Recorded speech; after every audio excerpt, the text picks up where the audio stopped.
ব্যক্তি জীবনে যদি আমরা যদি নিজেকে নিজে প্রশ্ন করি যে এই যে আমাদের দিনের পর দিন মাসের পর মাস চলে যাচ্ছে, আমি প্রতিদিন এক পৃষ্ঠা বা কিছুক্ষণ কি কোরআন পড়তেছি? সুবহানাল্লাহ, এক পৃষ্ঠা কোরআন পড়তে কতক্ষণ লাগে?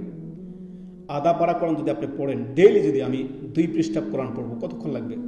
এক পৃষ্ঠায় পড়েন না, দৈনন্দিন আপনি একটা নিজের শিডিউল রাখেন।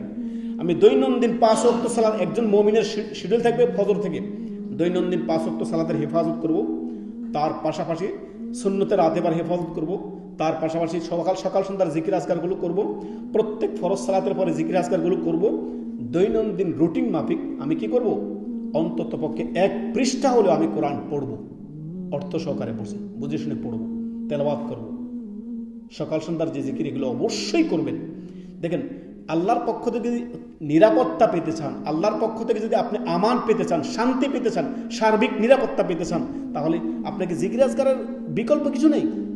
আমরা আজকে এই যে ব্যস্ততার জীবনে আমরা শুনতেছি যে অশান্তি, অন্তরের শান্তি কিভাবে আসতে পারে, অন্তরের শান্তি কিভাবে আসতে পারে, পেরেশান, হাই ছুটাছুটি, সারাদিন এই ছোটাছুটি করতেছে যে কে ভাই, কি এমন কেন আপনি বলতেছে পেরেশান, এই টেনশন, ওই টেনশন, সারা দুনিয়ার টেনশন নিয়ে ঘুরতেছে।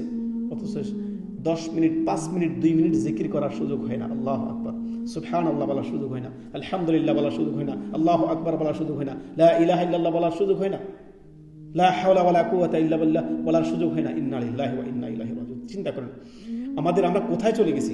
নিজের আত্মশুদ্ধি দরকার, আত্মপর্যালোচনার দরকার, নিজের দরকার।